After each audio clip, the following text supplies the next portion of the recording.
Thanks for coming along tonight, folks, on this warm Sydney evening to hear our talk on the US Middle East strategy and regional instability, countering Iran's threats and navigating the Israel-Hamas conflict. Now, our speaker today is Dana Stroul. I'll introduce her briefly. Director of Research and Senior Fellow at the Washington Institute for Near East Policy in Washington, D.C., with a background at the Pentagon, at the Senate Foreign Relations Committee, in the Department of Defense, and in the US Embassy in Cairo. You're very welcome.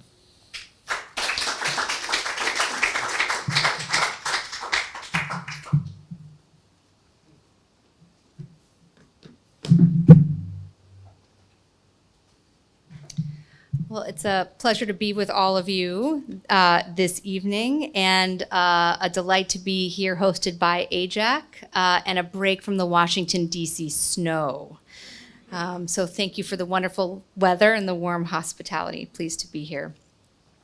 What I thought I would do tonight is share some observations about ways in which how the United States is doing policy and approaching the Middle East has changed in the past couple of years. In particular, before October 7, 2023, that atrocious Hamas terrorist attack on Israel, and then after October 7th.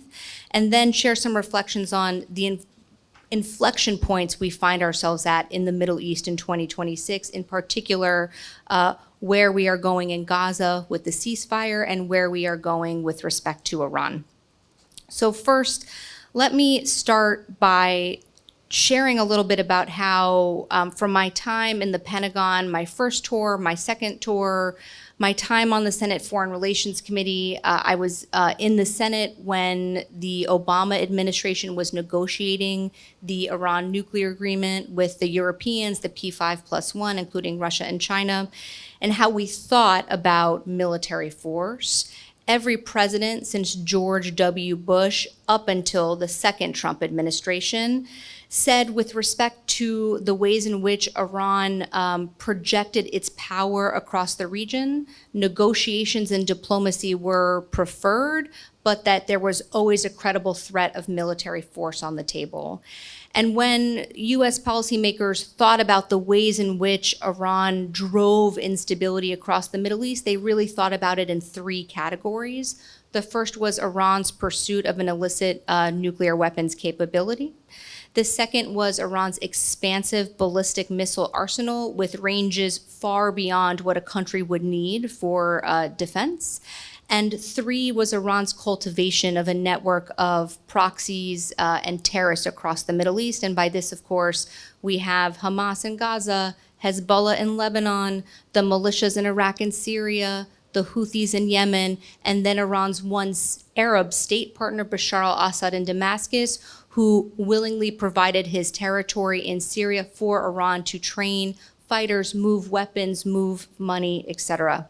And through this network of influence, both its non-Iranian ground forces across the Middle East, its threat of using its ballistic missiles, and the threat that it would cross the nuclear threshold and obtain a nuclear weapons capability, Iran and the Iranian regime was able to keep threats away from its own borders. So largely, Israel, the United States, Arab partners, anyone who thought about the Middle East and was on the receiving end of Iranian force was fighting Iran on Iranian terms. So we were talking about defending US forces in Iraq and Syria. There were multiple rounds between Israel and Hamas. There were rounds between Israel and Hezbollah, but the war never went into Iran's territory.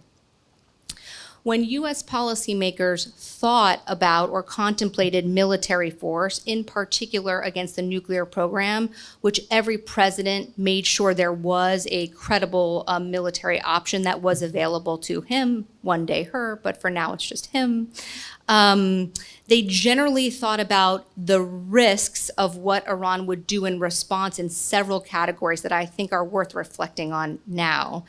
The first is that there wasn't an exclusive military option available to a U.S. president that could eliminate the entire nuclear program. Even if you used military strikes and force against aspects or elements of the nuclear program, including the very difficult challenge of using munitions to get at Iran's enrichment facilities, which Iran, understanding they were vulnerable to strikes, buried them deep underground inside mountains. You had the challenge of Iranian knowledge that Iran and the Iranian regime have spent decades, even before the current Islamic Republic, perfecting the technology through nuclear scientists, and so you cannot eliminate knowledge. Second was, if you did use military force against the Iranian nuclear program, you likely affected the decision-making in the calculus of Iran's leaders, who would then choose to rush for a nuclear weapon, maybe in a covert way where we would not see it, maybe a small nuclear device. Once they cross that nuclear threshold, all U.S. policy about Iran never obtaining a nuclear weapons capability has collapsed. And three was the threat of Iranian retaliatory actions. So we worried about Iran's ballistic missile arsenal, its cruise missile arsenal, its drones, not only against the 5 main air bases of the United States across the Gulf region and Jordan, but our thousands of U.S. forces on the ground in Iraq and Syria, still to this day fighting ISIS. And all of those forces could be vulnerable to Iranian ballistic missiles. Second was that Iran would likely light or activate its militia and proxy network, not only against United States forces and United States interests, even embassies, but also against Israel. And in a scenario in which Iran chose to activate its militias and proxies, which it had been providing ever more sophisticated weapons to, Israel's air defenses might be quickly overwhelmed before the United States could get there in station to support Israel's defense. So for all of these reasons, most presidents looked at what could happen if military force against Iran's nuclear program or inside Iran was directed, and said, I prefer negotiations, even if it's an imperfect negotiation that cannot completely eliminate the nuclear program, cannot completely eliminate the ballistic missile program, and I don't really see a military option where we can get rid of all of these proxies, so we're better off negotiating and addressing this through sanctions. October 7th changed this scenario entirely. Since October 7th, we have seen multiple thresholds crossed in terms of what military force can actually achieve. And we've seen a shift in fighting Iran on Iranian terms, which means fighting its proxies, but not inside Iran, to actually fighting Iran itself. And I think this is such a change, a dramatic change in how we contemplate military force and the realm of the possible in terms of confronting Iranian destabilizing activities, that it's worth reflecting on this for a moment.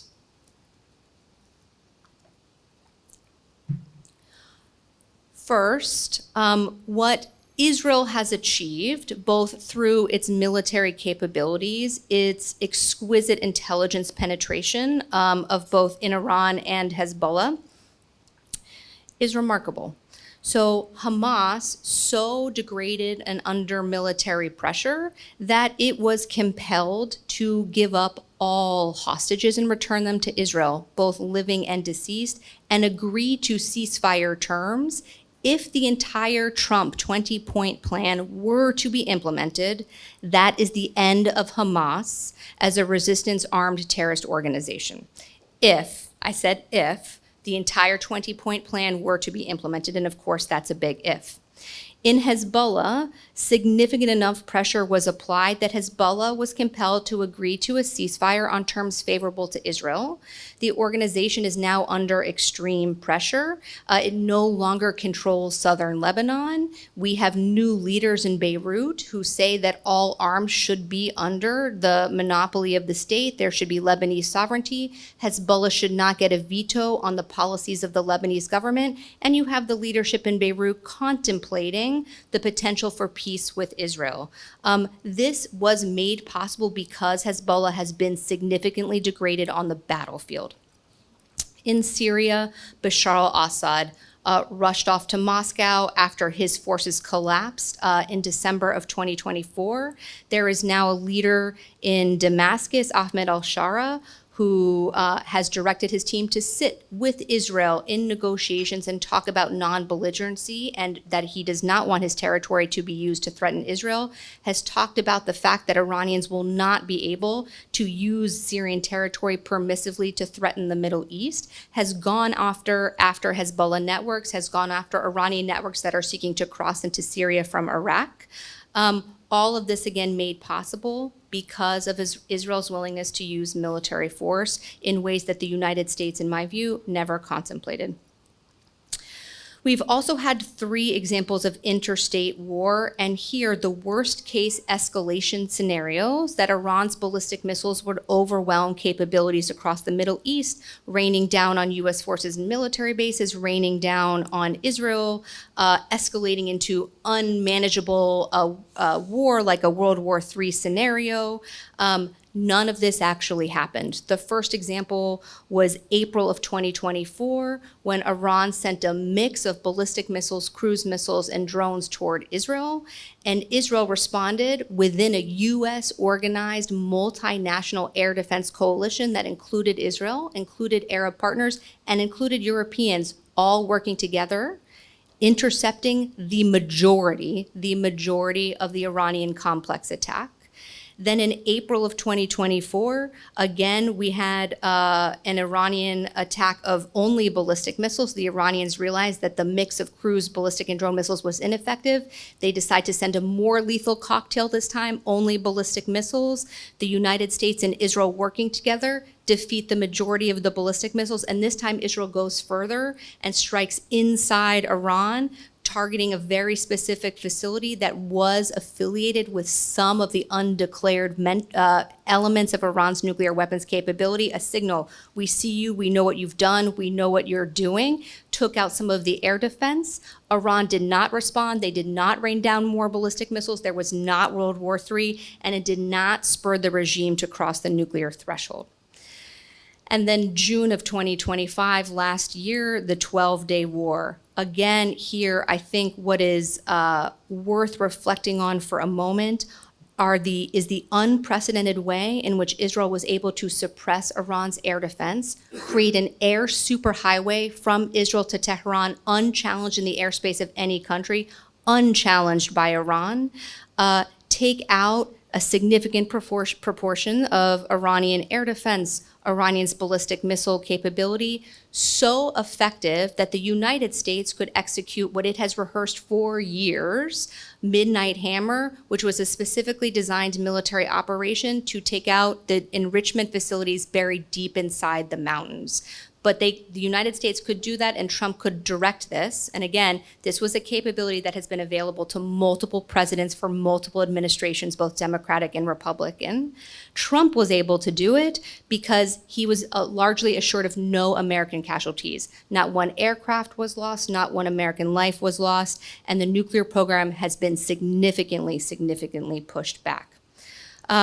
Worth reflecting on the fact that all the ways in which the worst assumptions about escalation to World War III, massive loss of civilian life, civilian casualties, devastation to civilian infrastructure, the ways in which the Iranian regime might retaliate and respond, none of that has come to pass. When we think about the Middle East today, all of the ways in which the Iranian regime projected power to keep the war away from their borders are degraded. The proxy network, the missile program, and the nuclear program. The regime is at its weakest point in the history of the Islamic Republic.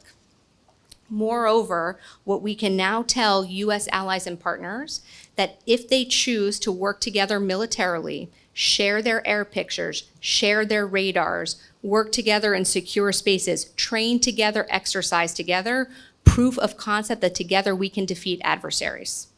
So this is not just about what the United States and Israel, working with allies and partners, achieved last year in Iran. Certainly the Chinese are taking note, and certainly the Russians are taking note. That the United States, when it has the political will, it has the military capability and the resources to organize allies and partners that can defeat the bad guys. Next, coalitions matter. How countries, militaries, and governments are working together, I think is worth reflecting on in how the Middle East has changed and how the United States working within the Middle East has changed. So prior to October 7th, military integration of the United States with its allies and partners was actually moving along at a quite promising clip. The Abraham Accords were a significant watershed moment here. The United Arab Emirates and Israel, Bahrain and Israel, later Morocco and Israel. Remarkably, all of those agreements between Israel and its Arab partners has withstood the unprecedented stress test of the post-October 7th environment and tremendous criticism of Israel's war in Gaza, and yet these agreements have held. Israel also moved in the U.S. military lexicon from the European area of responsibility, EUCOM, into the Middle East one, which we call CENTCOM. This meant that the military leadership in the United States could begin to bring its deep relationships with the Arab partners together with Israel, coordinating exercises, information sharing, intelligence sharing, professional military development, and even inviting them to sit at the same table. A great example of this, the United States operates something called the Combined Air Operations Center, the CAOC, in Qatar. Australia actually has a liaison there, and so do all of the other partners within the Middle East area of responsibility for our military. So this is a way where using the military platform, focused not on high-level political or policy things, but objective in the military interest, more information sharing, more military engagements, improves integration, builds relationships, which can ultimately facilitate integration. All of that work has continued between Israel and its Middle East partners and the United States from before October 7th through October 7th. And the proof of concept, of course, was this April 2024 multinational air defense cooperation. It is also, I think, telling that the opposite coalition, the one that would like to see the United States fail, has in many ways been exposed as weak. So I'm talking about the China, Russia, Iran, North Korea, until recently Venezuela axis. So when Iran came under attack in April of 24, in October of 24, in June of 24, or in June of 25 during the 12-day war, neither Russia nor China actually came to Iran's aid. None stepped in. Other than some heated rhetoric, there was nothing that either Beijing nor Moscow did to support Iran's ability to defend itself against the American and Israeli attacks.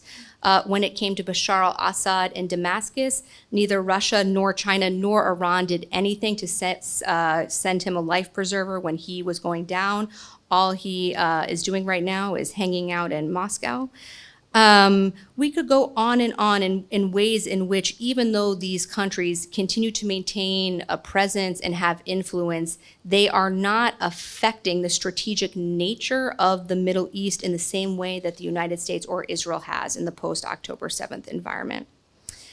At the same time, we've seen the rise of what I would call middle powers, incredibly more active in the Middle East. Take Turkey, Qatar, and Egypt, for example.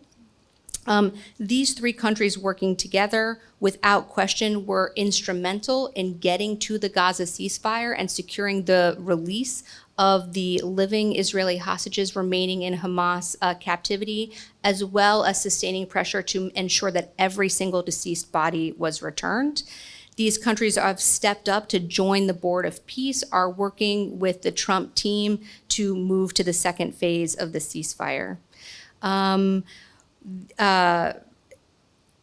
Then we have, the Saudi-UAE rivalry. So this is an example not of a coalition, but of tension, which I think could also have significant impact on the Middle East and is an area to watch. So until this time, you've actually seen the Saudis and the Emiratis work together in concert to achieve different things. For example, at times supporting or criticizing different moves with relation to Gaza. We've seen both of them want and facilitate and engage the United States for a policy change in Syria to lift sanctions to give Syria a chance to reintegrate into the international financial system and receive reconstruction assistance. Right now, the tension between Saudi and UAE, the Saudis move to cooperate more with Turkey and Qatar, even Pakistan, has tremendous implications for an alignment that could affect outcomes in Yemen, Sudan, and beyond in Africa. Some of this, I think, is worth reflecting on why we're seeing all these changes in coalitions, alignments, and alliances. It might be because the Iran threat is receding. What united all of these partners before to work with the United States and to look at Israel as a very necessary partner was the shared sense of threat from Iran, that Iran was the driver of instability in the region. Now, with the perception of the Iran threat receding, it is unclear how the alliances, the partnerships, and the alignments of the Middle East sort themselves out. That brings me to inflection points. 2026 is, I think, going to be a critical year for the Middle East. There are multiple elections and governments to be formed, and I'm not only speaking about the United States. We also have an election coming up in Israel.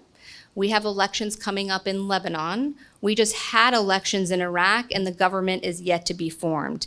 In Iraq, what kind of government can be formed will be a litmus test for how much influence Tehran has versus the United States. In Lebanon, the elections will be a litmus test for how much Lebanese perceive themselves to be able to self-determine, not be at the stranglehold of Hezbollah. We'll see what the parliamentary makeup looks like there. And in Gaza, while there are not elections, we have the possibility of transitioning from kinetic operations, from military, from war, to a political process. Unclear if it will happen, and of course this hinges on whether or not Hamas can be compelled to disarm without more military operations. This question of Hamas disarmament will hinge on everything else, and yet in order to demonstrate that there is the potential for a non-Hamas future in Gaza, the United States is actively working with allies and partners to produce something else. The Trump administration appears to be willing to test diplomacy for now, and Israel is willing to support the United States in testing the premise. So right now, Gaza is divided between the green zone, where the Israel Defense Forces are present, and the red zone, where Hamas is present.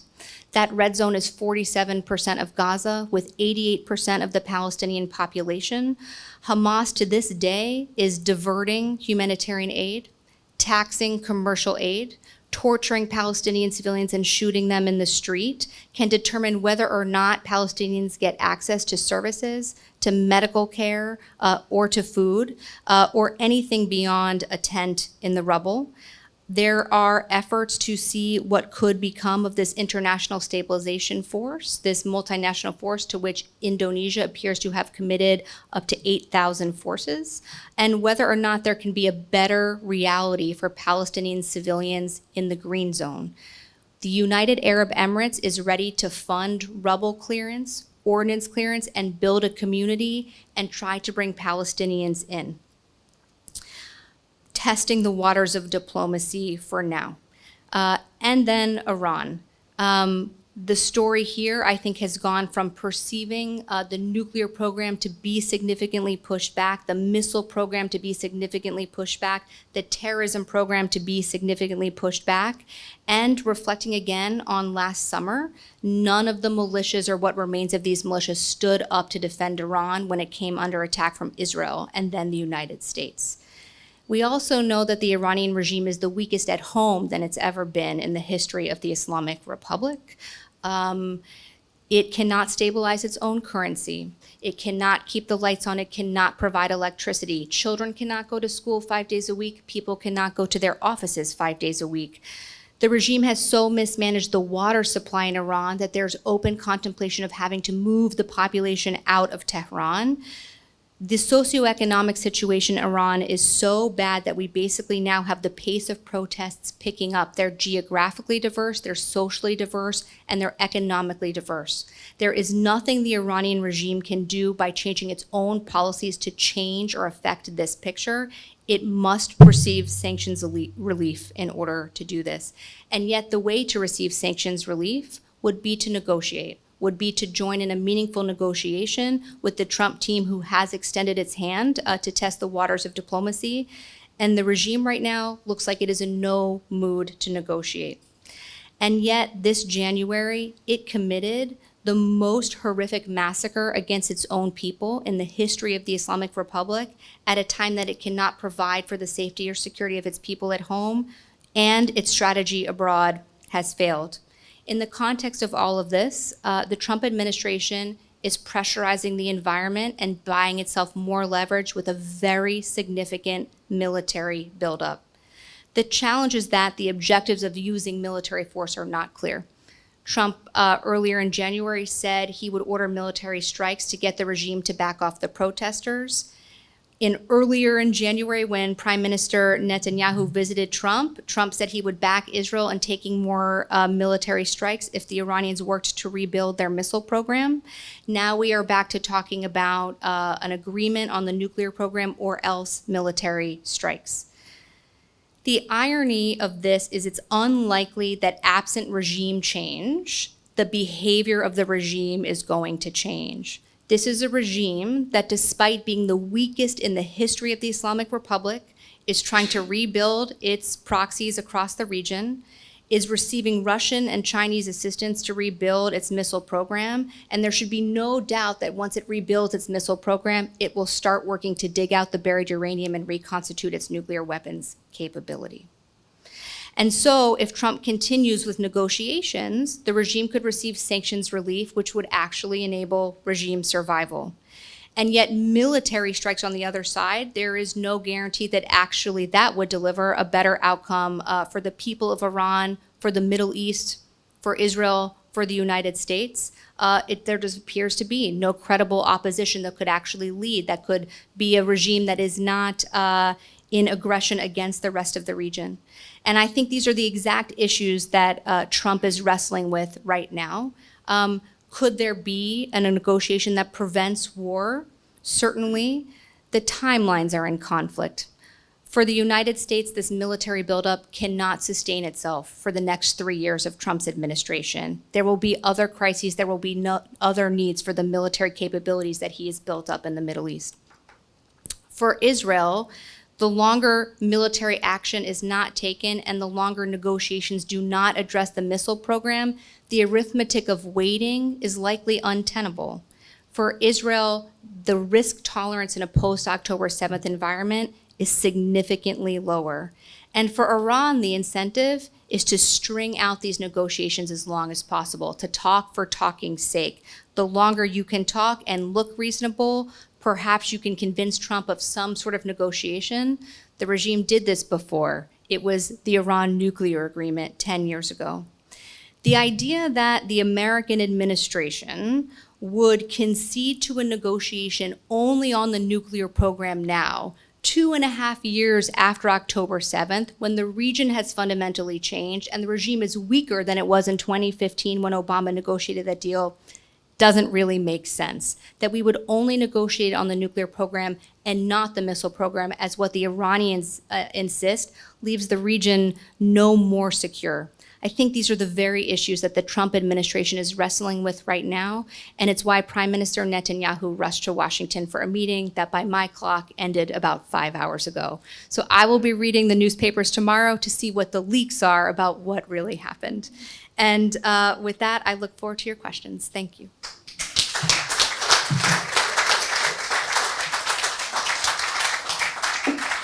Well, many thanks to our speaker. I should have said at the start that this function tonight's been made possible by the Australia, Israel and Jewish Affairs Council. It's good to see some of their reps here tonight. So off we go. Now, thanks for a very comprehensive talk, and you're right on time, so we've got 30 minutes. So can I just raise the issue of the new government in Syria? I think you made the point that it doesn't want to be active in military engagements with respect to Israel.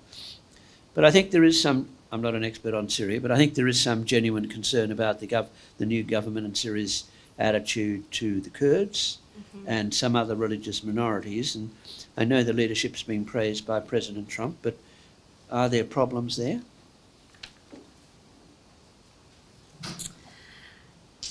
It's a very important question. So before I answer and reflect on where we are with Syria today, I think it's worth reflecting on where U.S. policy has been on Syria for years prior to the past year. So broadly, U.S. policy could be condensed into two sides. One was the defeat ISIS side. So the U.S. military has retained forces on the ground in northeast Syria for about a decade. It's been somewhere between 900 and 1,200 forces on the ground, but U.S. forces themselves have not been fighting ISIS directly. We've been working with the Syrian Kurds, who we call the Syrian Democratic Forces, and through them, they're the ones that actually have lost lives to defeat ISIS and oust it from its territory. And since the fall of the final capital of ISIS in Syria, Baghouz, in 2019, the Syrian Democratic Forces have retained custody of thousands of ISIS fighters, and then separately tens of thousands of ISIS-affiliated families. Today, there are about 9,000 ISIS fighters still in detention under the custody of the Syrian Democratic Forces, and about 20,000 displaced people and ISIS-affiliated families. Northeast Syria. The rest of Syria up until a year ago was Assad regime-controlled territory. We had no boots on the ground there. The approach was overwhelming sanctions so that there could be no engagement financially. Syria was cut off diplomatically, politically, and financially, and anyone who contemplated rebuilding, reconstruction, or anything beyond humanitarian aid in Assad regime territory risked secondary sanctions from the United States. When Bashar al-Assad left and Ahmed al-Shara came in, there was always a question about when these two policies were going to merge. The U.S. force presence in northeast Syria was always contingent on not having a capable, willing partner in Damascus who said, I will fight ISIS. But Ahmed al-Shara has said, I will fight ISIS. I want all of Syrian territory to be sovereign and under the control of the central government of Damascus. The challenge is Ahmed al-Shara is a descendant of Hayat Tahrir al-Sham, which is a descendant of al-Qaeda, and he himself is a former U.S. military detainee, former fighter of al-Qaeda in Iraq, who actually was under detention in Iraq. He has, for many years prior to coming to Damascus, ruled a small part of Syria called Idlib under Sharia law. Syria is a very diverse country, ethnically, religiously, from a sectarian perspective, and a lot of those communities would not want to be under Sunni Islamic Sharia law. Yet the rest of the region really was influential, I believe, with President Trump to say, this guy is our guy. He can deliver a stable Syria free of Iranian influence. Because of what Bashar al-Assad had done, refugees had gone to Iraq, to Jordan, to Turkey, to Lebanon. We want the refugees to go back. This guy can maintain control over Syria. We want you to get out of the way. And Trump said in very, very short order early last year, I'll get out of the way, and worked to lift all of the sanctions, both the ones that were imposed by the executive branch, and then he worked with Congress to lift the congressional sanctions. So now reconstruction and money is flooding in. And Ahmed al-Shara, I think, has taken some very important actions, like going after some of the drug networks, the Iran-affiliated networks, and he sat with the Israelis, which was a request of President Trump. But his record on inclusive governance and his record on protecting minorities is not great. We saw terrible sectarian violence on the coast of Syria last year, in southern Syria last year, and in the past month, we've seen him move in an uncoordinated manner into northeast Syria, where the Syrian Kurds are, the decade-long partner of the U.S. military. And he moved in such an uncoordinated manner that at one point, some of the Syrian Kurds, the U.S. military partner, were caught in a facility requiring U.S. military leaders to get involved in a high-stakes negotiation for these fighters to be able to leave and not be massacred. And despite the fact that we have the Trump administration saying, this is a guy in Damascus who has joined the Defeat ISIS coalition, and we're going to turn over the Defeat ISIS counterterrorism operations to you, and you can take custody over these 9,000 ISIS detainees, they went ahead and in the last 3 weeks have moved 7,000 ISIS detainees across the border to Iraq. The U.S. military voted with its logistics network and said, we'd rather move all these guys into Iraq rather than take our chances with Ahmed Shara's forces. And so how this plays out, how long this transition will last, whether or not this isn't about what he says, it's about his actions. My view is there's some promising things and there's some very ominous things, and the United States should take this very slowly, and we should be telling the region to take it slowly.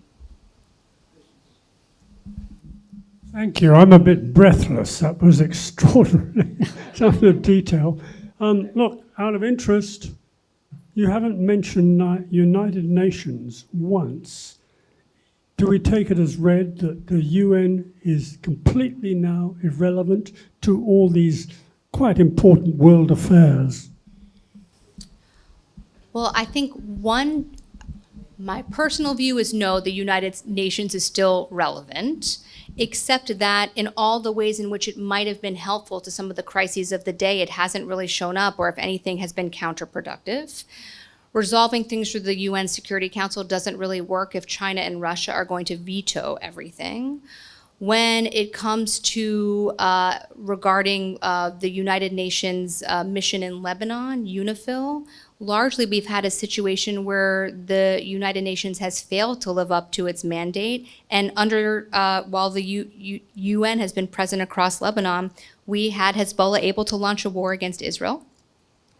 In the case of Gaza, it's very well documented that there were members of UNRWA, the Palestinian Assistance Giving Organization, that committed atrocities on October 7th, and we haven't seen the United Nations accept in any way accountability or responsibility or suggest that there should be any reform within the United Nations.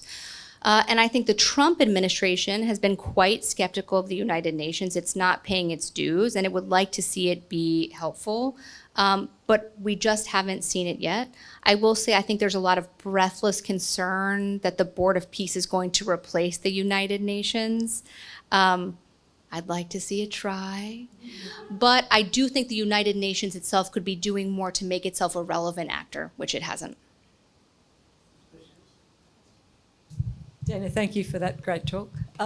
Just going back to what's happening with Trump and Iran at the moment, I agree with everything you said about it won't work if he waits. But all the leaks coming out of whatever might have taken place with Netanyahu suggest that Trump's determined to do the negotiating deal. What's behind all of this? I mean, Iran are very weak in many respects. It's the best time that he could act. What is going on with Trump in this? Is he just trying to build up more forces, or is he genuinely worried about what they might do to Israel? So there is now, as you all know, like poly-market predictions about what Trump is going to do, and I am too humble to make a prediction. But what is clear to me is Trump is the decider. Last summer, when the next round of nuclear negotiations with Iran had been scheduled, is when Trump gave Israel the green light to start the 12-day war. So, and I would also offer that there were active negotiations happening with the Maduro regime in Venezuela when Trump launched that operation too. So he does not seem to ascribe the same commitment that just because we're talking does not mean that I'm going to direct military force. I think that element of unpredictability is incredibly frustrating and challenging to manage. Most presidents, when they say I'm negotiating right now, everyone understands that means I'm not going to direct military force. That's not how Trump plays. And the Iranians have to understand that. Or at least it should be factoring in to their negotiations.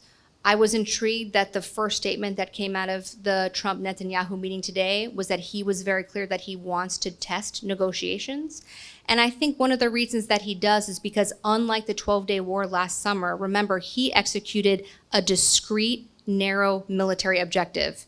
It was not full-scale war by his definition. It was clear that he wasn't sending in ground forces. This was not the forever war that his MAGA coalition hates, the contemplation of more U.S. boots on the ground in the Middle East. It was an air campaign executed in 36 hours to take out deeply buried uranium enrichment facilities. Whatever he might be contemplating in terms of offensive strikes now in Iran is an entirely different ball of wax, and I think he is wrestling with the implications of this, the resource investment, and the fact that nobody can tell him what happens on the other side, especially when the regime is so weak. I've got a question here from Zoom from Ruth, who asks, if the current situation in Iran, which is the one you're referring to, is unable to overthrow the regime, how does anyone envisage that regime change will take place? Many of the factors that would suggest that the regime is going to collapse are already present. The fear barrier of people inside Iran challenging the regime has been broken. The regime's ability to defend itself and defend Iranian sovereignty has been broken. There are so many indicators. What we have not seen yet is defections from within the security forces of the Iranian regime. So think about Arab Spring, Egypt, when then Egyptian President Hosni Mubarak ordered the Egyptian army to fire on the protesters. They said no. And that was the beginning of the fall of the Mubarak regime. In Iran, the regime did it. The security forces committed this atrocious massacre. So now I think it's, if you are an element of the security apparatus and you perpetrated these kinds of abuses on the Iranian people, you don't see a path for ensuring the survival of yourself, your family, or all of the money that you have siphoned through benefiting from the sanctions regime and the ways in which the Iranian regime has benefited itself. So we haven't seen fracturing in the regime yet, and I think that would be an indicator. But again, what's clear is absent military force, the regime is so weak, it's hard to envision that it just keeps limping forward like this without more protest or without some sort of other tip at some point. It's a question of when it collapses and under what conditions. Okay, we've got a lot of people here, a lot of questions to come, so everyone be brief. As I understand it, the quasi-military government of Egypt is strongly opposed to the Muslim Brotherhood, and the Muslim Brotherhood has an affiliation, if you like, with Hamas. Hence, Egypt's built a massive wall along the Gaza Egyptian border, and yet still, Hamas has been able to secure incredible amounts of weapons via tunnels under that wall. What's going on in Egypt that enables, is it corruption or is it turning away? But what is going on that's enabling Hamas to get weaponized via Egypt? I think at some point very, very soon, there should be a very serious investigation as to how Hamas was able to develop the infrastructure of the terror tunnels and receive these amounts of weapons. Certainly there are problems with the Egyptian-Gaza border, and actually the United States has put funding into this, all of these border programs for a very long time. So the United States needs to do some serious self-reflection and after-action reports on this as well. Not all the weapons are coming underground or through underpaid security forces of Egypt who might be convinced to look the other way. A lot of it is also coming through drones. So if you follow this, every couple of days, the IDF are actually reporting that they're shooting down a drone coming from Egypt that's moving some weapons. And that is not only about Egypt, it's actually about mafia and criminal networks that also benefit. So some of this is a challenge of security forces. Some of it is corruption. Some of it is criminal networks that require investigation within Israel, within Egypt, and also the United States. Thank you very much. Recently, President Trump has reiterated that he will not let Israel annex the West Bank, and yet that is exactly what seems to be happening at the moment. Is that settlement, the settler movement and what they're doing on the West Bank, and not just the building but the attacks on the Palestinians, is not going to destroy any chance of a peaceful two-state solution for the future? And will Netanyahu lose the elections? Well, I think the Speaker's not a prophet, so let's start with the first one. I will answer the first one. I will not be a prophetess tonight. On the first, Israel, this current governing coalition has been implementing policies now for a while that eliminate the possibility of a Palestinian state in the West Bank. The inability or refusal to rein in settler violence and hold settlers accountable, the changes they're making in how property can be purchased in the West Bank, all of these things are essentially annexation without calling it annexation. And I find it very interesting that while Trump actually, at first he had one of his members of his administration anonymously say that he opposed this, but then he was asked in an interview yesterday, and he was very clear that this is a problem we don't need. What's interesting about Trump is that actually in the first administration, he had that Peace to Prosperity plan, and it was quite clear, and he is on record as supporting a path for a Palestinian state. And point 19 in his 20-point plan for Gaza does actually confirm his desire to see a Palestinian state. So I think the questions are conditions and timing. So the idea of a timeline without any reform or credible government in Ramallah under the Palestinian Authority is part of the challenge here. And there are actually willing partners who would work with the Palestinian Authority on the kinds of reform and governance adjustments needed to provide a credible governing entity for a future Palestinian state. Those are countries like the United Arab Emirates. But there actually has been a significant amount of criticism of the decisions coming out of the Israeli Security Cabinet the other day. And I think if they continue to move forward with them, you'll see a significant divergence with the Trump administration and continued criticism. Other than having to stump up $1 billion, what is the major reason virtually every major Western country has said no to the peace board? Other than not having $1 billion? Look, I think that countries should all figure out a way to participate, because we should want Hamas to lose. And we should want Hamas to be disarmed, and we should want a better opportunity in Gaza for Palestinian civilians that deserve better than Hamas. And if the world doesn't stand together and say this is a terrorist organization who should not get to negotiate the terms of its disarmament and should not get to negotiate whether or not it transitions to a political party, and that we should have a pathway to clear out the rubble, clear out the ordnance, and provide a better life. And that's going to require funding. Now, whether it's through the Board of Peace, whether it's through the United Nations, there's a whole infrastructure around this proposal.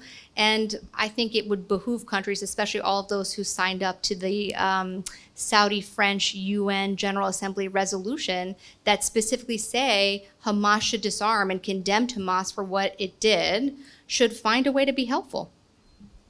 We've got a couple of Zoom questions here, one from Canberra. How effective are the financial sanctions against Iran? They're pretty effective. I think that's one of the reasons we're seeing the regime unable to stabilize its currency, unable to implement any economic policies that can stabilize the economy, is the punishing sanctions regime. And now the United States is moving further in cutting off Iran's shadow fleet of illicit oil sales, mostly to China. But China, Russia, and Iran have been working together to illicitly move Iranian oil. The challenge is economic sanctions on their own are unlikely to topple the regime. After all of the years of economic sanctions, Iran also got one of the worst cases of COVID in the world, and the military strikes, and the regime is still not collapsed. More sanctions on their own are unlikely to be the tipping point. And another question, this one from Hobart. How can you have a Board of Peace which has Putin's Russia on it? Well, this is an interesting question, and I have to acknowledge that I rolled my eyes and said, "Are you kidding me?" when I saw that that Russia and China were invited to Board of Peace. But the alternative is that they're on the outside playing a spoiler to the whole thing. So Trump, throughout all of the debates and negotiations about Ukraine, Russia, about other things, has continued to sit with the Russians. As long as the Trump administration is clear-eyed that the Russians will always seek to whitewash themselves as a legitimate mediator, fair interlocutor, and realizes what the ulterior motives of Russia are, trying to find ways in which they might at least not bring it down or spoil it are worth trying. So finally, without being a prophet, if you were to come back in 12 months' time, do you think there'd be improvements, much the same, or might it get worse? Well, here is the challenge, I think, of the moment we find ourselves in. I started the talk by reflecting on the ways in which we've seen remarkable achievements by the military instrument. But we know from the Middle East, from the decades in Iraq and Afghanistan and all other wars, that military force alone does not lead to sustainable outcomes. What we have right now is tenuous ceasefires. A ceasefire in Gaza, a ceasefire in Lebanon, a shaky government in Damascus, an uncertain government formation process in Baghdad, a collapsing, weak yet predatory regime in Iran. I don't know whether or not Trump will order military strikes, but the idea that all of this will be more stable in 12 months, very, very unlikely. The question is whether or not there's going to be enough political will to transition from where we are with military operations to political processes. And I answered that question where I started, which is that the United States cannot do it alone. It needs allies and partners. Many thanks.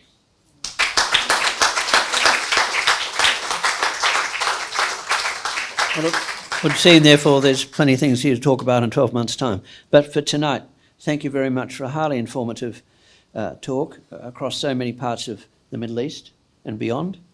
And thanks to Australia, Israel and Jewish Affairs Council for making this possible. It's been a very informative night. Well done.